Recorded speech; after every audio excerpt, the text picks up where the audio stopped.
gente, tudo bem? Glória a Deus. Tá frio, né? Eu até desliguei daqui, só deixei um ali e outro ali. Mas se vocês acharem que ainda tá frio, a gente deixa só um, tá bom?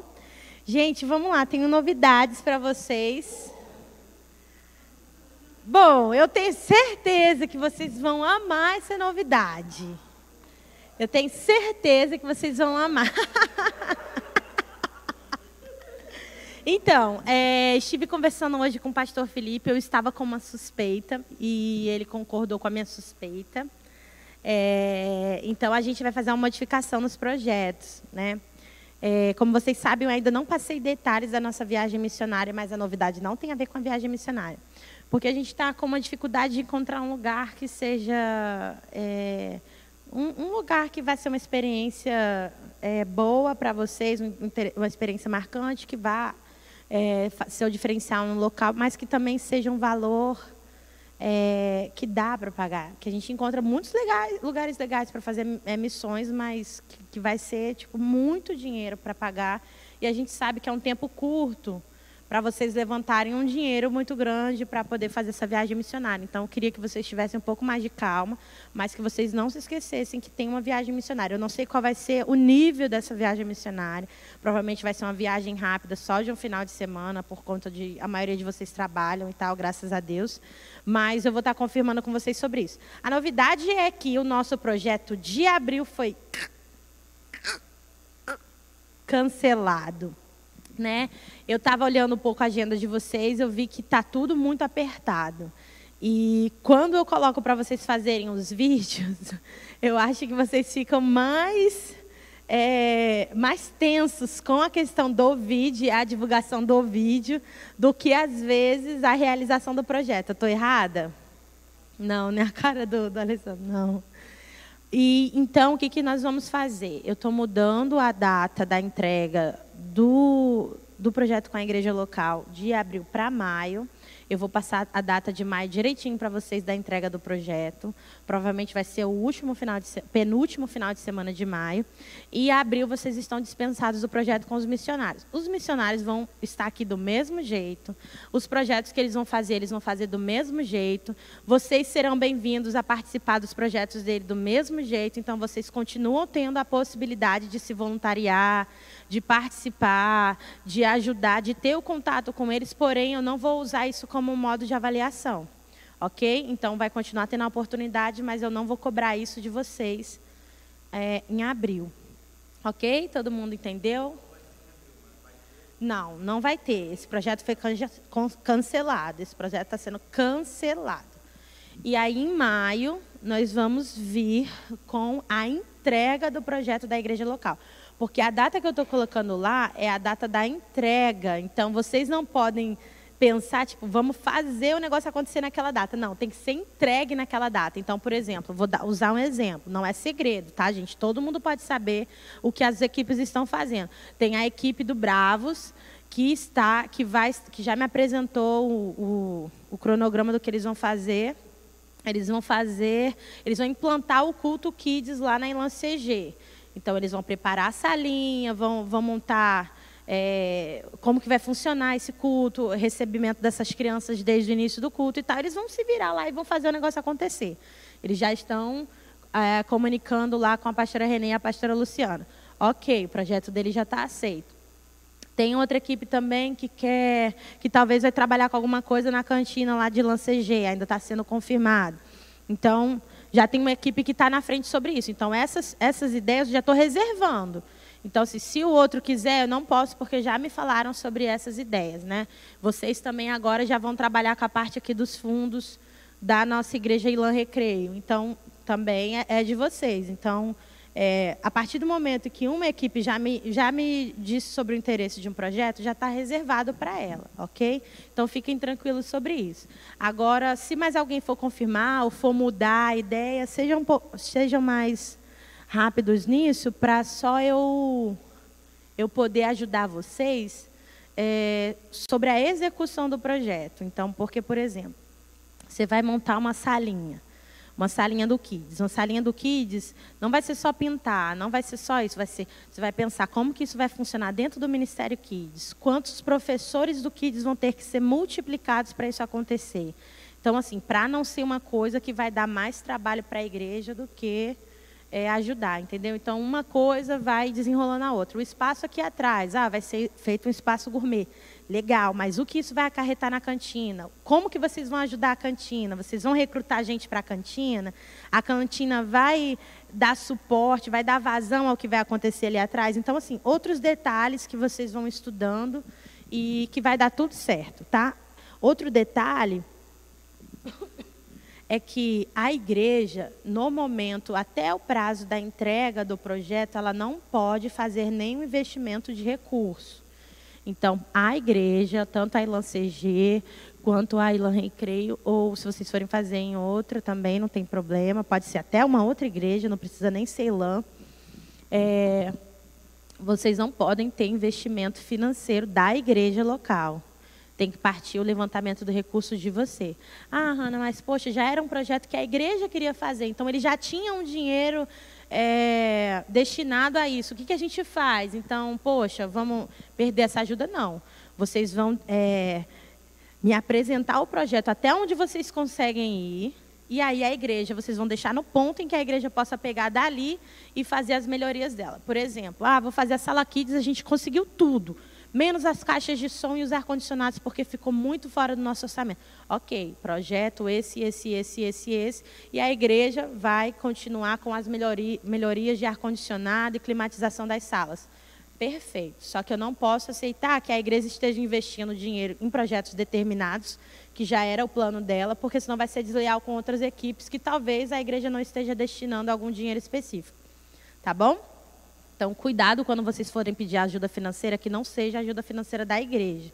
Se quiser pedir dos membros, das outras pessoas, aí é a capacidade de vocês levantarem recursos. Mas não pode sair do caixa da igreja nesse momento, só depois, se eles desejarem. Ok? Alguma dúvida?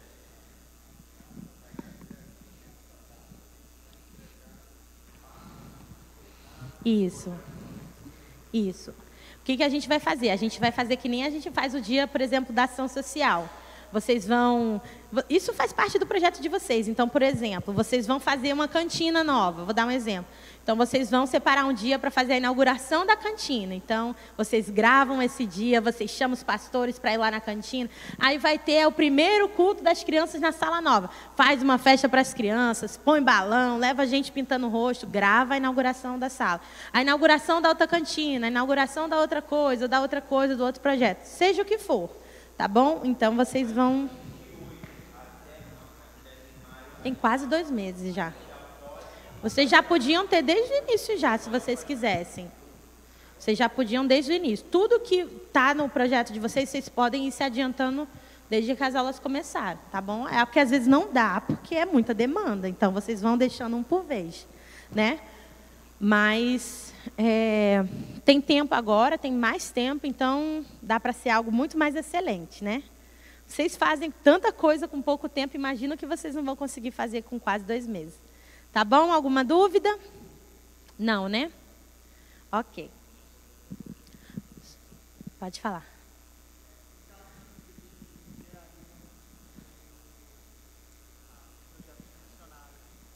Boa pergunta. O Gabriel está me perguntando o seguinte: e os grupos que já tinham destinado os líderes específicos para liderar esse projeto missionário? Como já tivemos 2 projetos que já foram para trás, já foi. O que já foi, já foi. Então, vocês podem ou redividir com o restante do pessoal, ou vocês podem simplesmente incluir esse líder que sobrou em algum dos próximos projetos. Ou destinar ele para ajudar no levantamento de recursos, ou destinar ele para recrutamento dos novos alunos. Vocês que sabem, tá bom? Ele só precisa participar de algum projeto, tá bom? Mas vocês que decidem. Ok? Então, tá bom, vamos lá? A gente começou na aula retrasada a falar sobre um assunto que eu amo e o Ayrton também adora, que é sobre uma pinceladinha sobre hermenêutica. É um tema que faz a gente muito lembrar de princípios da língua portuguesa e tal. E hoje, então, vamos pirar o cabeção. Eu vou só fazer uma rápida, como que se diz? Revisão. Então, a gente começou a aula falando sobre ferramentas de apoio para a leitura bíblica, para a interpretação bíblica. Então, a gente falou ali sobre as matérias-primas, que eram as diferentes versões da Bíblia, os comentários bíblicos, as chaves bíblicas, os apps que ajudam a gente a ver a Bíblia no original e várias outras coisas desse tipo. Falei para vocês também que se vocês puderem investir algum dinheiro em alguma dessas ferramentas, que seja uma boa Bíblia de estudo, porque ela é o canivete suíço, com ela você consegue estudar muita coisa. Passando dessa parte, no final dessa primeira aula, a gente começou a falar sobre o princípio do contexto. E aí a gente estudou o contexto imediato, o contexto amplo, e aí a gente também estudou o contexto da passagem, do livro, do testamento e da Bíblia. Lembra? Beleza, fechamos a primeira aula. Na segunda aula, a gente continuou falando do princípio do contexto, só que em outra categoria diferente, né? Surgiu até uma dúvida, mas é imediato? Parece ser a mesma coisa que o contexto da passagem. Não, é porque são categorias diferentes. Quando eu estou falando de imediato, eu vou te pedir aquilo. Quando eu te pedir o contexto da passagem, eu vou estar dentro de um outro tipo de pergunta, né? Porque são outra categoria. Agora, a terceira categoria do princípio do contexto, eu comecei a falar com vocês aula passada sobre o contexto histórico, lembra? A gente viu várias passagens, que a gente viu o geográfico, que a gente leu em Salmos sobre o Monte Hermon, que derretia e tal. A gente falou também sobre o geopolítico, a gente viu que os faraós, né, na verdade, não era nome, Abimeleque não era nome, era a forma que eram chamados os líderes do governo naquela época e várias outras coisas. Então, passando dessa parte, a gente também foi estudar que existem pelo menos 5 grandes gêneros literários na Bíblia, né? Gêneros textuais. E eram eles narrativas. Quem lembra dos outros? Narrativas, poesias, mas esse está colando. Narrativas, eu estou tentando lembrar também. Narrativas, poesias, livros da lei, proféticos e epístolas. Então, não são os únicos, tá? Se vocês forem dar um Google, só que Google é meio perigoso, mas se for dar um Google lá para estudar gêneros literários, tenham essa curiosidade de aprender um pouco mais. Vocês vão ver lá, vocês vão ver muita coisa. Só que aqui a gente estuda o que aplica na nossa realidade, né? Então, na própria hermenêutica bíblica, tem vários outros tipos de gêneros literários. Tem lá gêneros apocalípticos e tal. Eles têm muitos mais subdivisões, só que a gente não tem tempo de ficar pincelando todos eles. Então, esses 5 são os principais. E aí a gente começou a falar sobre narrativa, lembra? A gente parou falando da narrativa. A gente viu que as narrativas têm alguns elementos principais. Alguém lembra dos elementos principais da narrativa? Fala um só que continua, né? Primeiro, o narrador, os personagens, o cenário e o enredo. Então, narrador, personagens, cenário e enredo. A gente falou sobre cada um. Vocês conseguiram entender a aula passada o que significava cada um deles? Então, a gente viu lá na parte do narrador, né? Que tinha um narrador onisciente, que é quando o Espírito Santo estava trazendo a revelação e a explicação do próprio texto, né? A gente viu lá uma passagem que eu esqueci qual é.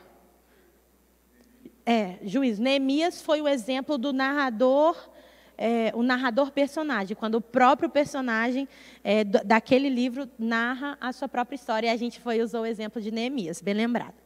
E aí a gente parou aí. Então, falta ainda a gente ver poesias, os livros poéticos, os livros proféticos, os epistolares e os livros da lei. Então, hoje a gente vai começar exatamente aqui. Livros poéticos, os livros das poesias. Então, a gente vai ter uma aula rápida hoje. E aí depois a gente vai ter um tempo maior para um exercício que é um pouquinho mais complexo do que o da semana passada, da terça-feira. Não, ele não é muito mais difícil. Ele só vocês vão ter que tomar um pouquinho mais de atenção, tá? Mas eu vou ajudar vocês. Então vamos lá, rapidinho.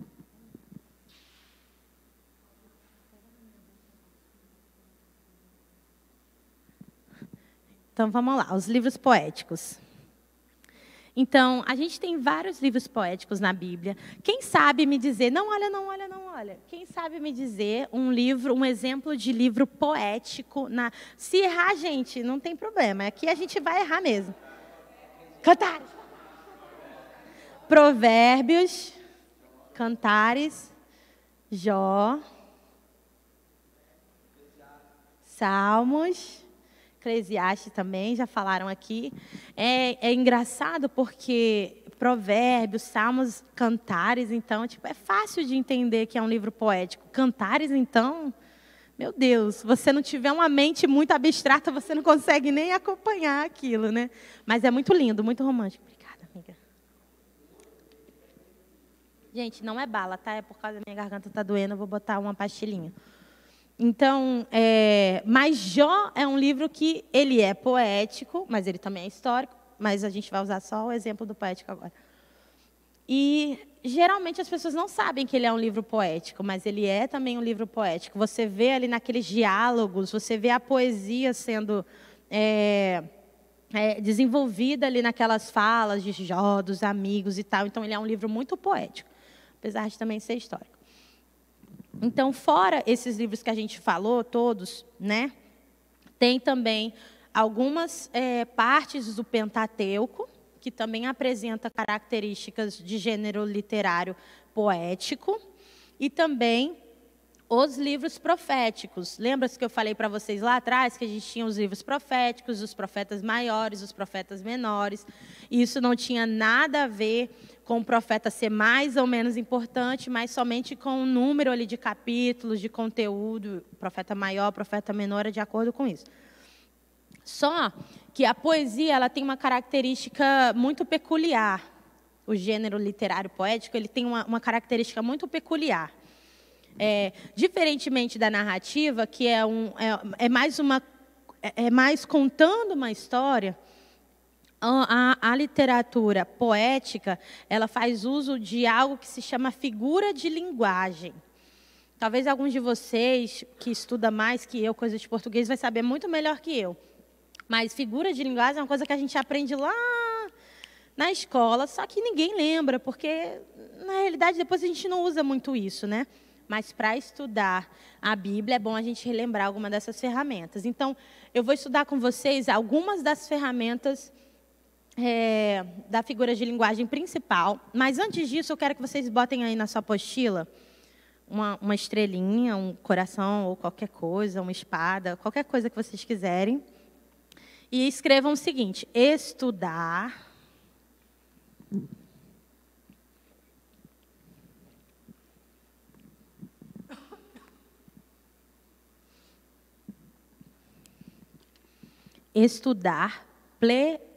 pleonasmo não, a gente vai estudar pleonasmo.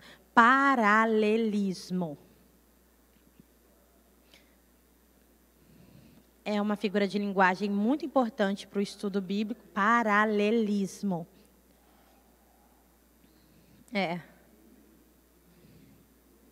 Não, paralelepípedo não.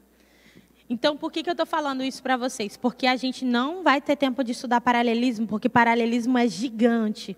Só que vocês não podem passar por esse curso aqui sem vocês descobrirem o que é o paralelismo. Se vocês tiverem dúvidas, depois falem comigo, a gente vai aprender juntos. Mas hoje a gente não vai estudar paralelismo, porque teria que ser uma aula só de paralelismo, para vocês terem noção do quanto é mais complexo. Então, tentem estudar e pesquisar em casa. Tendo dificuldades, vocês mandam para mim e eu sano as dúvidas no grupo. Mas a gente vai estudar outras figuras de linguagem que dá tempo da gente desenvolver aqui. Então, a primeira delas, primeiro vamos entender aquela que é mais conhecida por todo mundo, né? Se vocês lembram de alguma figura de linguagem, qual vai ser essa figura de linguagem que vai vir à cabeça de vocês? A primeira, sim, que é a que a gente mais usa no nosso dia a dia. Nenhuma, né? Ninguém está falando nenhuma.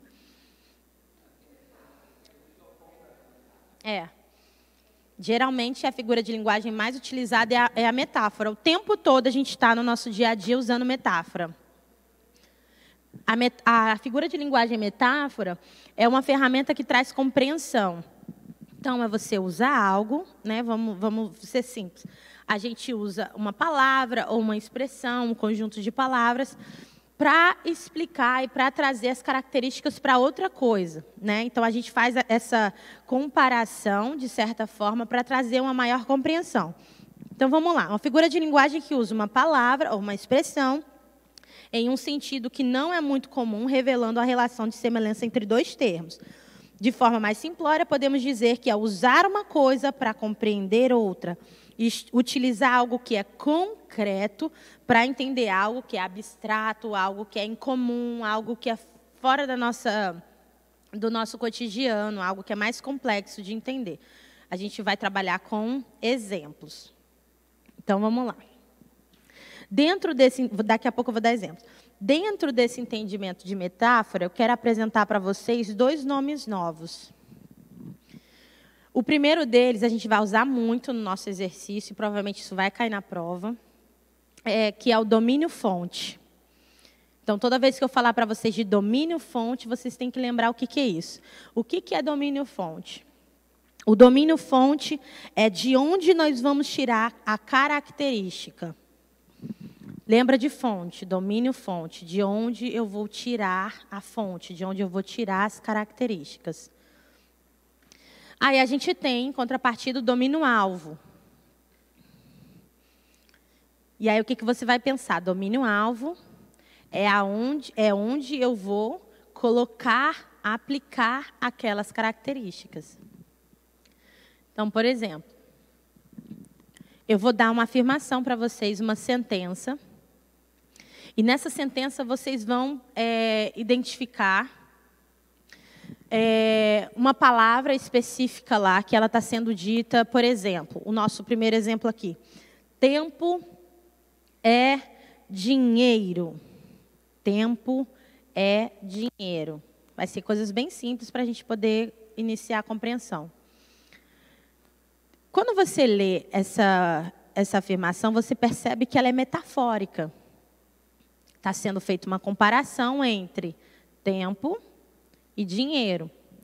Então, o que está sendo feito? Estamos usando a palavra tempo, usando as características da palavra tempo, para explicar o que é o dinheiro. Eu estou dizendo, tempo é dinheiro. Então, quem é o meu domínio-fonte nessa sentença? Tempo, porque eu estou tirando as características dele. E quem é o meu domínio-alvo? Dinheiro. Eu dei um exemplo muito fácil em que eu identifico na mesma sentença o próprio domínio-fonte e o domínio-alvo. Mas, nas maiorias das vezes, quando vocês lerem a Bíblia, vocês só vão identificar ou o alvo ou a fonte. E aí vocês vão ter que fazer um outro processo para descobrir quem que é o outro que não está aparecendo lá, que é o que a gente vai chegar mais na frente. Então, deu para entender o que é o domínio-fonte e o que é o domínio-alvo? Até aqui, por enquanto? Sim ou não? Sim? Ok. Então, vamos avançar para um exemplo que é um pouquinho mais complicado. Segunda sentença. A hermenêutica não entra na minha cabeça. Não, mas isso não é verdade conosco. Então, eu estou dizendo o seguinte. Axel, a hermenêutica não entra na minha cabeça. Sem olhar para o material, vamos lá. Vocês têm aqui nessa sentença um domínio alvo ou um domínio fonte? Ou os dois?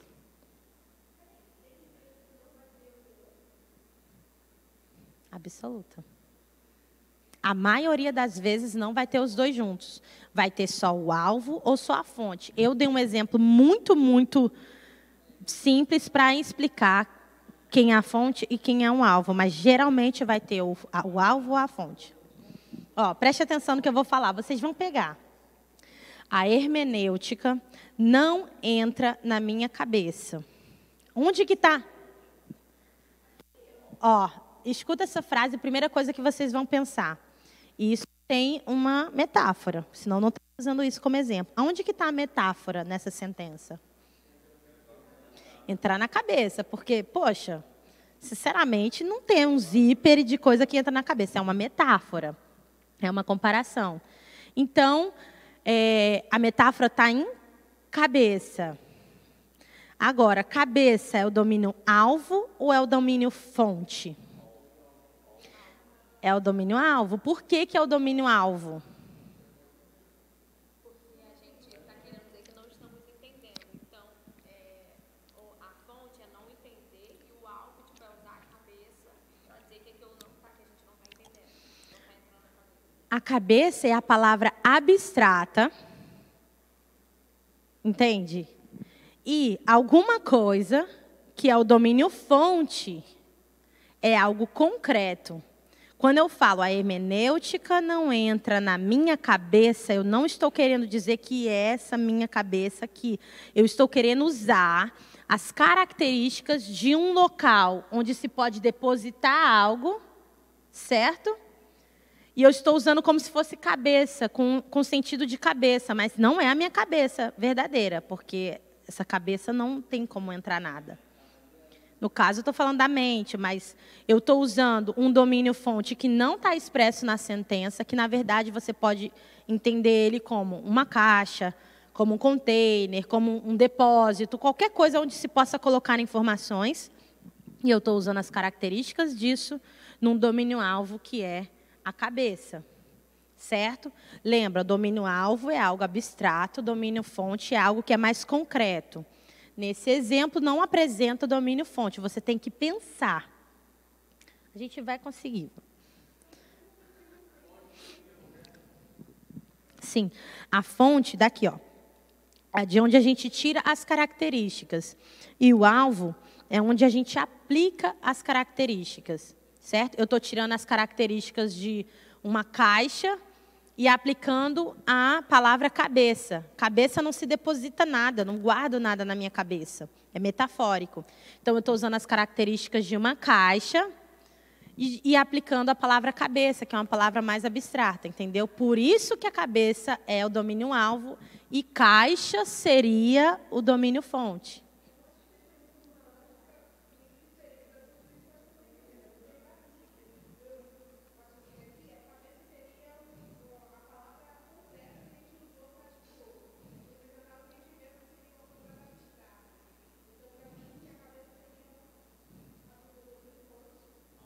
Não.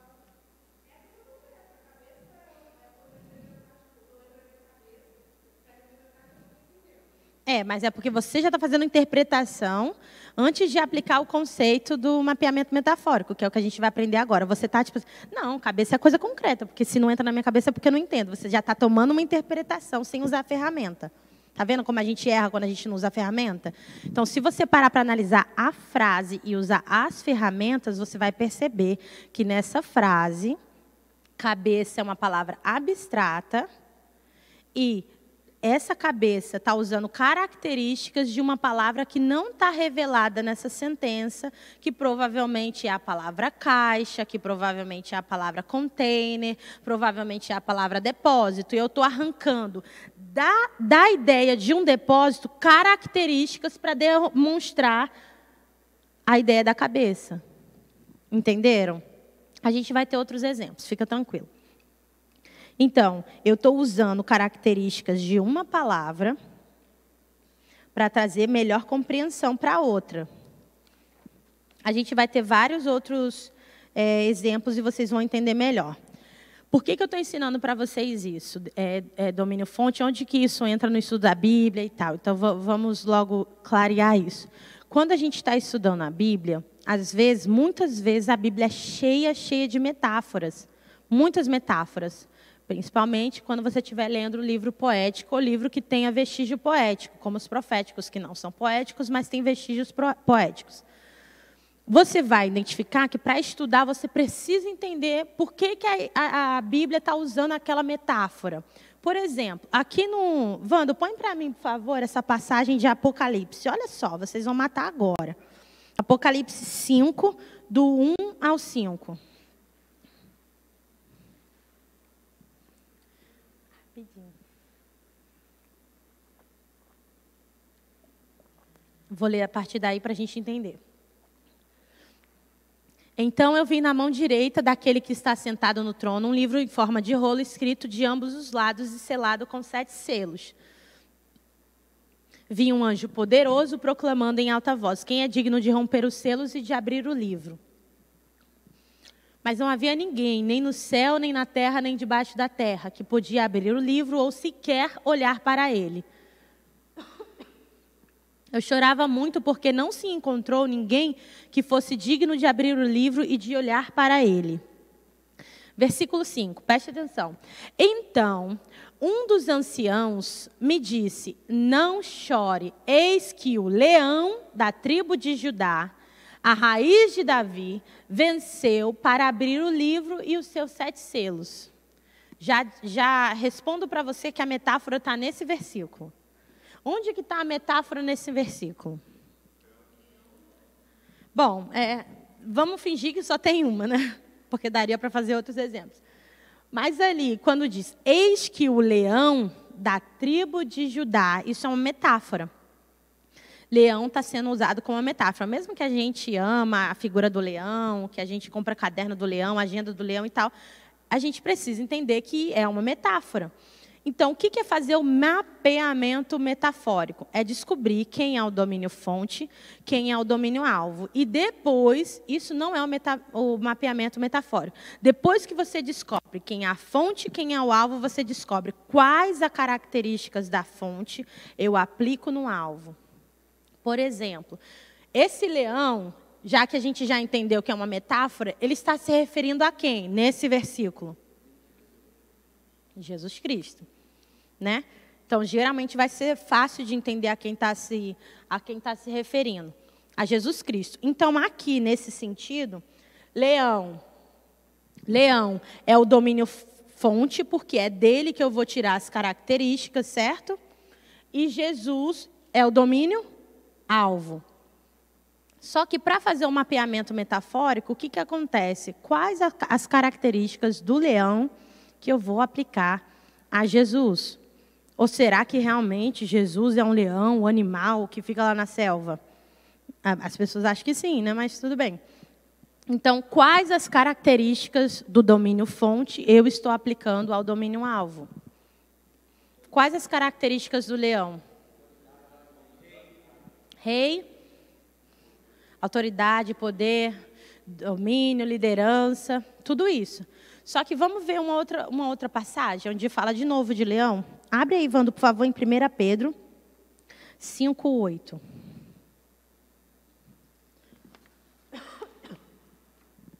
Sejam sóbrios e vigiem. O diabo, o inimigo de vocês, anda ao redor, como é sempre um indicativo de metáfora, sempre não, às vezes, geralmente é um indicativo de uma metáfora, como é um conectivo que indica a metáfora, como leão, rugindo e procurando a quem possa devorar. Interessante. A gente tem o leão de novo, numa nova metáfora, em um outro contexto. Lembra do princípio do contexto? Só que o domínio-alvo é o mesmo? Quem é esse domínio-alvo? O inimigo, o diabo. Então, caramba, será que a Bíblia está fazendo a mesma comparação entre leão, Jesus e o diabo? Como que a gente descobre isso? Com um mapeamento metafórico. Eu já ouvi muitas pessoas pregando, me desculpa se vocês já pregaram isso, mas a gente precisa aprender, né? Que lá em Apocalipse a Bíblia está dizendo que ele é o leão. E aqui ele está dizendo que ruge como um leão. Gente, por favor, se você estudar português, você vai entender que a palavra como ela está explicando, fazendo uma comparação. Então, se disser como leão, então deveria ser também como leão.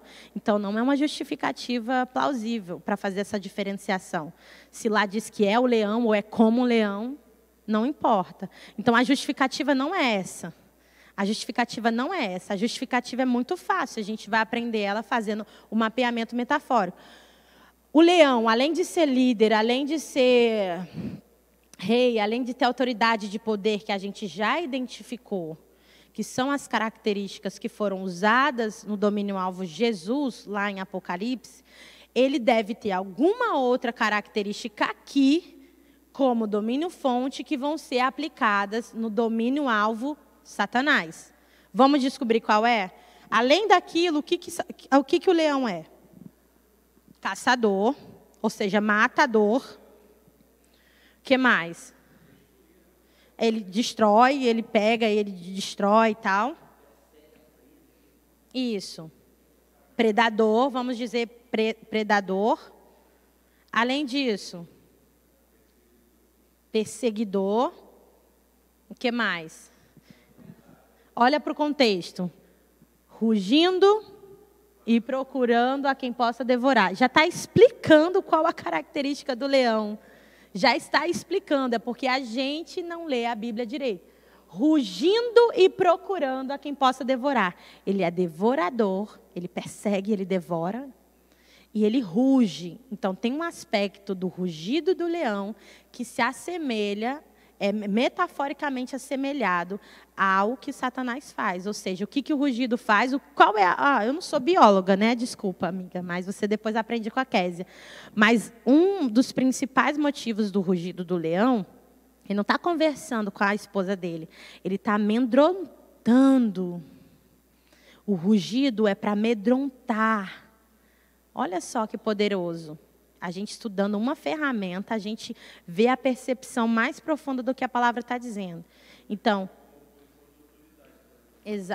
também, de alguma forma, sim. Exatamente, no território dele.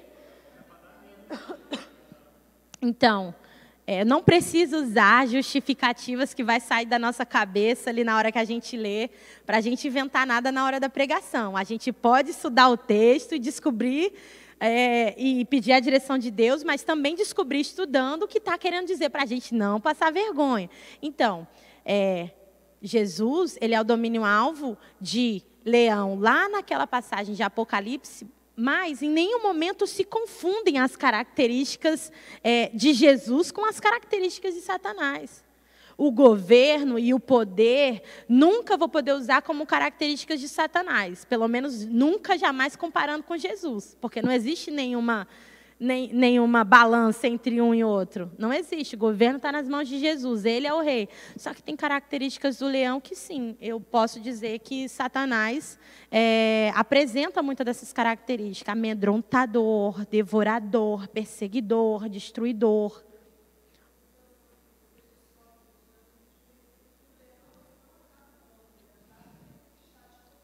Uhum. Uhum.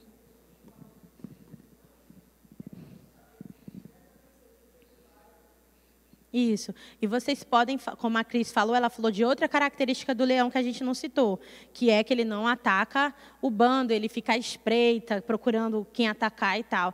Então, vocês podem estudar. Olha só, vocês vão fazer uma mensagem sobre essa passagem aqui de 1 Pedro 5, que vocês vão falar sobre ser vigilante.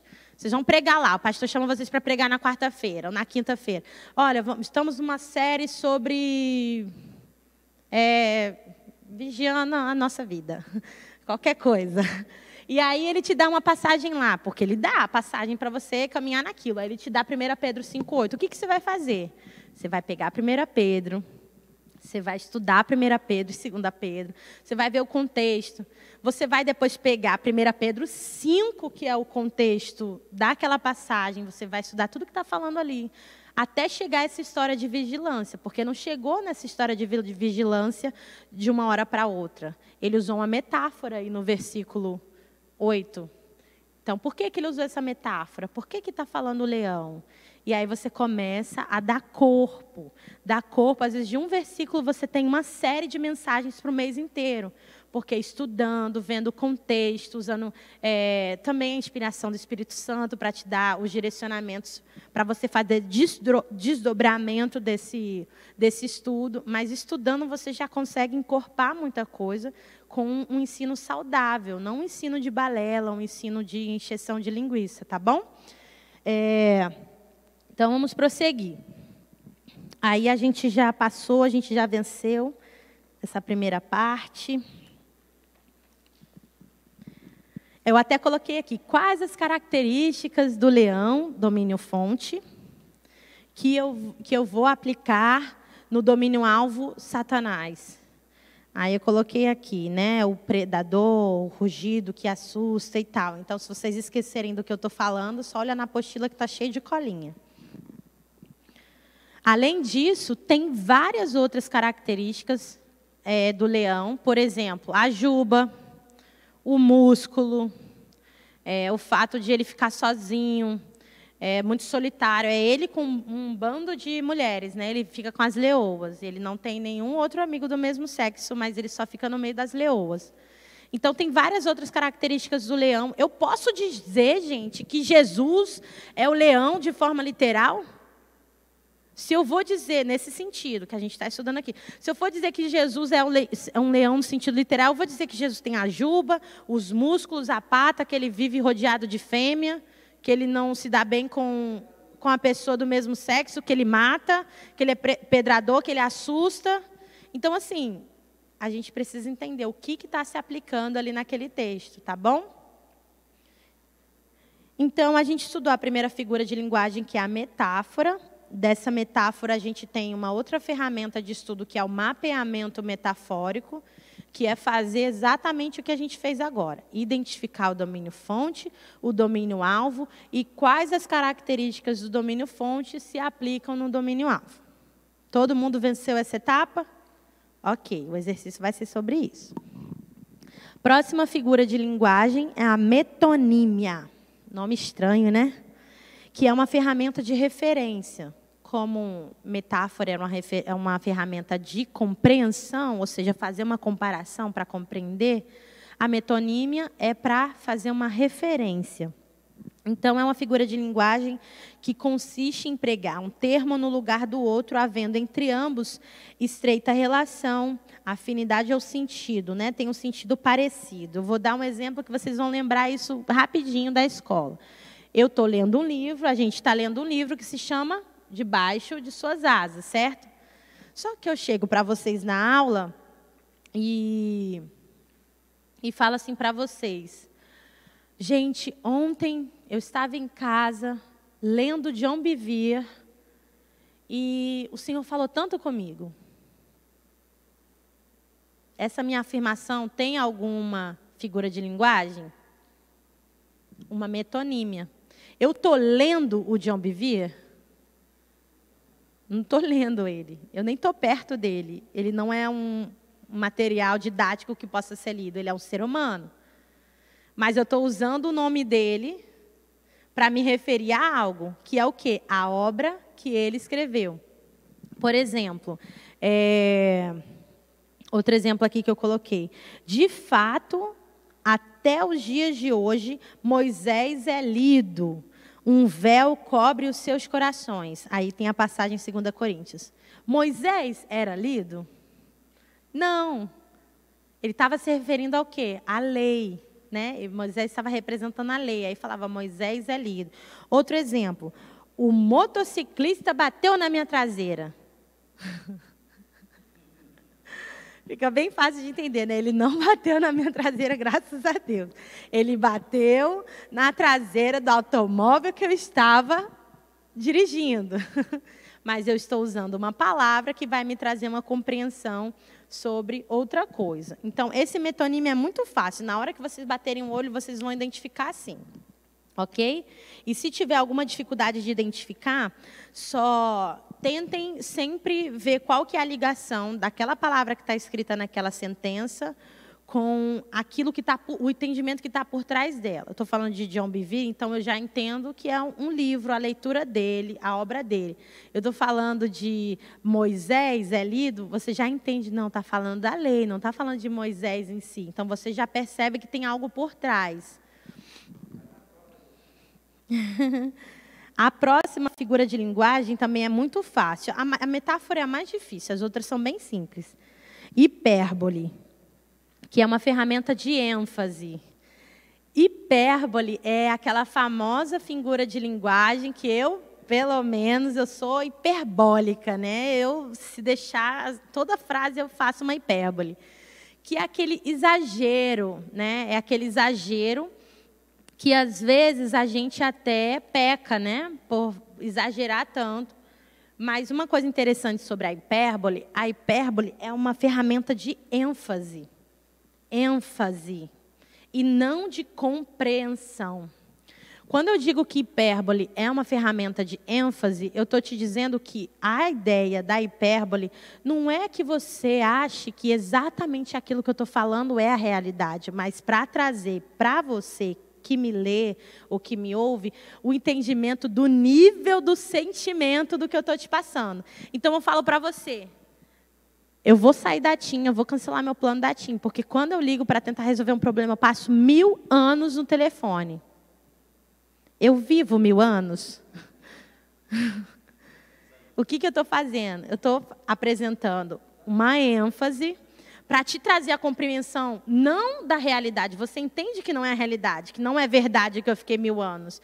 Mas você vai entender que eu estou dando uma ênfase no meu sentimento. Eu passei muito mais tempo do que eu queria passar. Tipo, eu demorei muito. E eu uso essa hipérbole para te mostrar o meu sentimento. Então, às vezes a gente acha, nossa, fulano é muito exagerado, dramático e tal. E a gente até chama ele de mentiroso e tal, né? Mas a gente tem que tomar cuidado. Às vezes é uma pessoa muito melancólica e dramática. A gente pensou junta, né, amiga? É uma pessoa muito melancólica. E os melancólicos, eles usam muito do drama. Não o drama, tipo, da parte ruim. Do drama para explicar o sentimento deles, o que eles estão sentindo. E eles são muito, às vezes, pessimistas ou altamente positivos. Então, eles são muito dos extremos, né? Mas eles não estão mentindo, eles estão tentando passar aquilo que eles estão sentindo. Se mentir também, pelo amor de Deus, né? Vamos pedir perdão. O que ajuda muito a gente a entender o contexto, por exemplo, a entender se há uma hipérbole ou se não há, é você analisar todo o contexto. Todas aquelas ferramentas lá de trás que eu mostrei para vocês, você usa para ver se realmente é uma hipérbole ou se a Bíblia está falando algo. Não, realmente isso era assim? Será que um camelo passava na ponta da agulha? Será que isso... Você vai estudar, gente. Você vai estudar e você vai ver. Isso era uma hipérbole? Isso era alguma coisa que existia culturalmente? Isso era uma forma de falar daquela cultura? Vocês vão ter que estudar. Então, como exemplo aqui, eu trouxe Mateus 23, 24, que diz, guias cegos, vocês comam um mosquito e engolem um camelo. Jesus estava usando uma figura de linguagem chamada hipérbole. Ele estava mostrando, através de uma ênfase, de um exagero, o quanto ele tinha repulsa à religiosidade. E, para demonstrar essa repulsa, ele usou uma hipérbole. A gente faz muito isso, sempre, a gente nem percebe. Ai, meu Deus, que calor, estou morrendo nesse lugar. Você não está morrendo. Ai, eu estou morrendo de frio, dá para desligar o ar-condicionado? Você não está morrendo de frio. Então, a gente usa hipérbole o tempo todo. A próxima, por exemplo, o culto foi tão forte que eu inundei a igreja com as minhas lágrimas. Não inundou a igreja, mas é uma hipérbole. O próximo é o pleonasmo, que é uma ferramenta de ênfase também, como a hipérbole, mas é uma ênfase pela repetição. Então, vamos lá. Revisando. Metáfora é uma ferramenta de compreensão. A metonímia é uma ferramenta de... Me ajudem a lembrar. Uma ferramenta de referência, isso. A hipérbole é uma ferramenta de ênfase e o pleonasmo uma ferramenta de ênfase pela repetição. Então, todo mundo usa, por exemplo, todo mundo não. Às vezes, algumas pessoas falam assim, fulano, desce aqui embaixo que fulano está te esperando. Ô filho, sobe aqui em cima que a tua avó quer falar com você. E, tipo assim, a gente usa essas palavras, né, e a gente nem entende que também é um barquinho pequeno, ou tipo, alguma outra coisa majorando e dizendo que é grande. Então, repetindo o entendimento. Só que dentro do pleonasmo, a gente tem que entender que ele tem uma separação. Existe o pleonasmo como figura de linguagem, que é você usar realmente a repetição para dar ênfase, repetição de palavras com o mesmo sentido, com a mesma ideia para dar ênfase.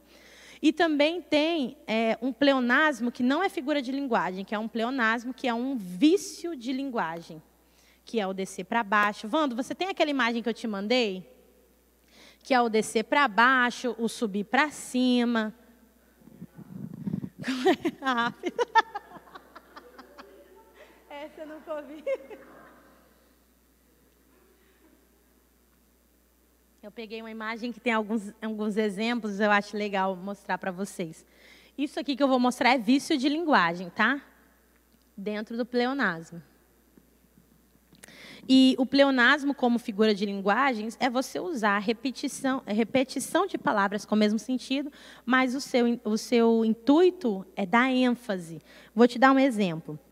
A gente vê isso muito na literatura, então todos os meus exemplos são da literatura, porque fora da literatura, geralmente na linguagem coloquial, a gente só erra, então é só vício de linguagem, não achei nenhum exemplo correto. Aí, Manuel de Bandeira, em alguma das suas obras, falou: chovia uma triste chuva de resignação. Chico Buarque, em alguma coisa que ele fez, que eu não tenho interesse de saber o que era, me sorri um sorriso pontual e me beija com boca de hortelã. Me sorri um sorriso. Chove uma triste chuva. Então, ele está repetindo palavras que já estão explicadas, mas ele está querendo trazer uma ênfase para o texto dele. Porém, o chefe dos copeiros não lembrou de José, esqueceu dele completamente. Se não lembrou, querido, esqueceu. Mas isso aqui é um pleonasmo, é um exemplo de pleonasmo para trazer ênfase àquela ideia. Agora, não achou, né, Wando? Eu mandei lá no seu WhatsApp. O Wando vai achar para a gente, para eu mostrar para vocês alguns vícios de linguagem. Então, não sei se tem a referência aqui, mas é em Gênesis, tá? Lá na história de José. Então, para distinguir se um texto ele é figurado ou se ele é literal, você pode fazer um teste. Por exemplo, quando você lê um texto e você ficar, poxa, mas isso é figurado? Isso realmente é literal? Você tenta descobrir se tem uma possibilidade de interpretar literalmente. Se tiver, você já começa a desconfiar e a buscar estudar mais para entender se é literal. Agora, se você olha e você já vê, não, isso não é literal, isso é algum tipo de figura que eu talvez não vou saber qual é, mas é uma linguagem figurada, isso aqui não é real. Então, tem alguma coisa que eu tenho que extrair daqui. Então, vocês podem fazer dessa forma. Quero mostrar para vocês os vícios de linguagem, que são muito legais. Após isso, a gente vai terminar, então, os livros poéticos e vamos para os livros da lei. Quando o Wando conseguir, a gente volta, então. Então, os livros da lei. Então, a gente já estudou narrativas, poéticos, livros da lei. Só uma introduçãozinha do que são os livros da lei. Os livros da lei são um gênero literário que tem, que boa parte, a maior parte deles é o Pentateuco, né? São os livros da lei mesmo. Então, é compreensível esse gênero em livros que falam sobre as normas, as leis do povo de Deus. Aparecem dois tipos de lei, as apotídicas e as causísticas. Isso eu não vou nem cobrar para vocês, nem sei isso aqui, o que eu vou ficar cobrando. Mas leis apotídicas, os mandamentos têm início com não matarás, não furtarás. E os casuísticas não são leis em situações específicas. Eu não vou pedir isso para vocês. Os livros proféticos é o gênero profético que é muito encontrado na Bíblia. Ele não significa que aqueles livros são livros de adivinhação, livros que não foram inspirados pelo Espírito Santo, não. Né? Porque, com certeza, o Espírito Santo estava usando a vida daquelas pessoas para trazer uma mensagem. Né? Esses livros proféticos, às vezes, eles trazem sermões, palavras duras, confronto a reis, a pessoas que estavam em liderança, governando, ou para o povo, ou para a nação, ou uma palavra de direção sobre determinado período, determinada situação. E as epístolas são as cartas, é o gênero literário encontrado no Novo Testamento. Né? Ao todo são 21 cartas, a maioria de apóstolo Paulo, mas também tem cartas de Pedro, cartas de João, carta de Judas. E o uso dessas cartas para a comunicação entre as pessoas do Império Romano era muito comum. Né? Imagina que não tinha nada do que a gente tem hoje para se comunicar. Então, as cartas, até algumas décadas atrás, né? Eu não peguei, mas em algum momento tinha essa coisa de cartas. Né? Então, antes de passar para o princípio da primeira menção, e aí a gente vai terminar no princípio cristocêntrico, e aí eu vou dar 5 minutinhos de intervalo para vocês e vou entregar o material para vocês fazerem um exercício. A gente estudou até aqui, tudo isso que eu falei com vocês, contexto imediato, contexto amplo, cultural e etc., figura de linguagem, gêneros literários, tudo isso eu estava falando dentro de um contexto, de um princípio só. Então, a gente usou 2 aulas e meia para falar de um só princípio. Princípio do contexto. Para vocês verem quanto ele vai ser poderoso para ajudar vocês na interpretação da Bíblia. Agora eu vou falar de 2 outros muito rápido. Eles não são menos importantes, mas eles são mais simples de enxergar, que é o princípio da primeira menção e o princípio cristocêntrico. O princípio da primeira menção, como vocês vão ver aí na apostila de vocês, é um princípio que nos ensina a voltar ao significado das coisas da primeira vez que elas foram mencionadas na Bíblia. Então, se algo na Bíblia é mencionado, ok, daqui a pouquinho. Se algo na Bíblia é mencionado lá no Novo Testamento, mas ele já foi mencionado alguma outra vez lá no Velho, pelo princípio da primeira menção, te ensina que é uma ferramenta hermenêutica, você vai estudar aquilo lá no Novo, não tem problema, mas você vai voltar lá na primeira vez que ele foi mencionado na Bíblia. Semente, a primeira vez que foi falado de semente foi em Lucas, na parábola? Não. Lá em Gênesis já foi falado de semente. Então, tem coisas que a gente tenta estudar mais para frente sem verificar onde que elas foram mencionadas pela primeira vez. Por que a gente acredita que é uma ferramenta poderosa? Porque, geralmente, as primeiras vezes que as coisas foram mencionadas, dá um norte do significado daquilo. Então, voltem lá atrás, quando elas foram mencionadas a primeira vez. Numa das ferramentas para vocês buscarem estudo na Bíblia, aquelas chaves bíblicas, aqueles aplicativos que eu falei para vocês, quando vocês vão estudar sobre semente, sobre amor, vocês vão fazer a busca e vai aparecer todas as referências para vocês. Dentre essas referências, olhando, vocês já vão perceber qual é o primeiro livro que ela é citada. Você vai lá no primeiro livro. Olha, a primeira vez que apareceu foi em Deuteronômio. O que está falando aqui em Deuteronômio sobre esse negócio disso? Depois você vai nos outros lugares. O que está falando disso? Nem sempre vai falar com o mesmo entendimento, mas você vai voltar e vai estudar para ver o que cada referência está direcionando sobre aquele tema. Sobre amor. Onde está falando de amor? Qual o primeiro lugar que menciona sobre amor? Você vai e extrai o entendimento ali daquele primeiro local para te ajudar a compreender o resto, tá bom? E o princípio cristocêntrico eu deixei para o final porque ele é fundamental. E é o princípio que norteia toda a Bíblia, né? Cristo, ele é O centro de toda a palavra de Deus, ele é o verbo. Ele não só é o centro, mas ele é o verbo. Ele é a palavra que se fez carne. Então, uma vez eu ouvi alguém dizer, anotei até num papelzinho, mas eu perdi o papel, que dizia assim: se você tem alguma revelação, ou se você tem algum entendimento, e esse entendimento não bate com aquilo que Jesus ensinou, abra mão dessa sua revelação. Porque Jesus, ele é o ponto de encontro, de interseção entre todas as coisas. Se você tem uma revelação maravilhosa, um entendimento maravilhoso que veio do céu aí, que você passou horas jejuando, mas que esse seu entendimento, ele não encaixa com o que vem de Jesus, então você pode abrir mão dele, que provavelmente ele não é do Espírito, ele é da sua carne. Porque o eixo de todas as coisas é Jesus. Então, a gente tem Jesus na lei, a gente tem Jesus nos proféticos, a gente tem Jesus nos literários, a gente tem Jesus demais epístolas e etc. Então, eu trouxe para vocês aqui alguns exemplos. Eu botei aqui Cristo nos livros históricos, botei aí as referências para vocês. Cristo em Gênesis, quando fala da semente da mulher. Cristo em 1 Samuel, quando fala sobre o cetro, o herdeiro do reino. Cristo em Neemias, quando fala do governador de Judá. Olha só, a gente está lendo Neemias e está falando lá governador de Judá. Gente, olha só, se você prestar atenção e lembrar que existe um princípio cristocêntrico, quando você lê, os seus olhos, vou usar aqui um exemplo. É como se você, até hoje, você é quem você é sem óculos. Só que hoje, você vai sempre ler a Bíblia com uma nova lente.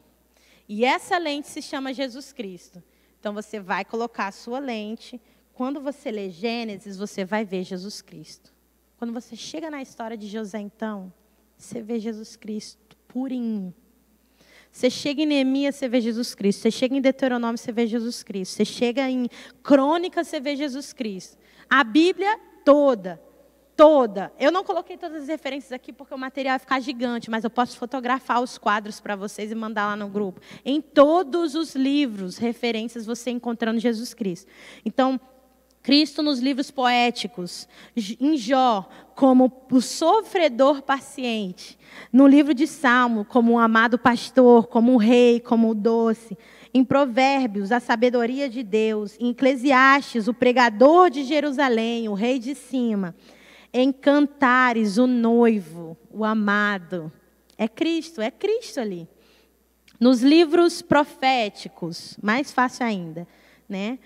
Isaías, Jesus como a salvação. Em Jeremias, Jesus como homem de Deus. Em Ezequiel, Jesus como filho do homem. Em Daniel, Jesus como a pedra que esmaga. Em Oséias, o profeta da lei e do amor. Em Joel, o Deus que batiza com o Espírito Santo. Jesus em tudo. Jesus nos evangelhos é mais fácil, né? Jesus no evangelho vocês já estão vendo de cara. Jesus no livro de Atos, Jesus como cabeça da igreja. Nas epístolas, a justiça de Deus lá em Romanos. Você vai ver Jesus como a semente de Davi em Timóteo. Você vai ver Jesus como lavrador em Tiago. Em Apocalipse, você vai ver Jesus como anjo de Jeová, como o esposo que vai retornar. Então, você vai ver Jesus de todo lugar agora. Todo lugar você vai ver Jesus. Você vai ver Jesus na genealogia, em Levítico, na mensuração do templo, nos utensílios, no tabernáculo. Você vai ver Jesus em todos os lugares. Então, maravilhoso, né? Glória a Deus. Então, essa é a lente que você vai usar agora para sempre. Tá bom? Amém? O Vando conseguiu aí, vamos só mostrar aqueles vícios de linguagem. Ó, hemorragia de sangue. Duas metades. Ambos os dois. Verdade verdadeira, eu falo isso. Fato real, eu falo isso também. Propriedade característica, nem eu entendi. Tudo bem. Retornar de novo. Adiar para depois. Nossa, essa é boa, hein? Encarar. Não é que é errado, assim, você fala do jeito que você quiser, mas é um vício de linguagem. Então, como vocês estão sendo treinados, se desfaçam de todo o vício de linguagem. Rapidinho.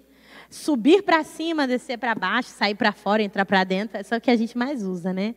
Encarar de frente. Nossa, a gente fala isso direto, né? Vamos encarar de frente o problema. E fora? Talvez sim, talvez não. É verdade. E a gente fala isso o tempo todo, né? Se é talvez, pode ser sim ou não já, né? Então, a gente vai ter um intervalinho de 5 minutos. Então, fora esses vícios de linguagem, eu acho que o pastor vai falar sobre isso com vocês na próxima aula, que não vai ser terça porque tem paredão, que não vai ser quinta porque ele vai pregar, provavelmente vai ser na outra terça. Ele vai falar com vocês sobre como pregar, vai preparar vocês para aquele outro exercício da pregação. Eu não sei se ele vai falar sobre isso, mas vai ser sorteado. Então, vai ter uns que vai cair para uma semana depois e vai ter uns que vai sair... Não, na mesma hora não, porque vocês vão ter que estudar a passagem. Mas vai dar tudo certo. Então, fora esses vícios de linguagem, tem outros vícios de linguagem que eu não sei exatamente como é o nome na nossa língua portuguesa, mas que são coisas que atrapalham muito na hora de pregar. Às vezes, para uma pessoa que é menos analítica, não atrapalha. Mas, por exemplo, eu sou analítica. Me atrapalha muito. A pessoa que fala muito né, a pessoa que fala muito viu, tá entendendo? Isso me atrapalha demais. Então, é uma luta para o Senhor me tratar, para eu não deixar isso me impedir. Mas, por exemplo, você está pregando e a sua mensagem tem que chegar em todos, ou no máximo de pessoas possível. Então, você vai quebrar barreiras. O interlocutor é o responsável pela mensagem que ele está transmitindo. Então, se você tem algum vício de linguagem desse tipo, né? Viu? Está entendendo? Não sei, tipo, você fala muito tipo. Ela fala tipo o tempo todo. Então, assim, a gente vai deixando esses vícios para trás, tá? E a gente vai aprendendo a desenvolver outras palavras mais elaboradas, tá bom? 5 minutos, gente. A gente volta às 9h10, porque tem um exercício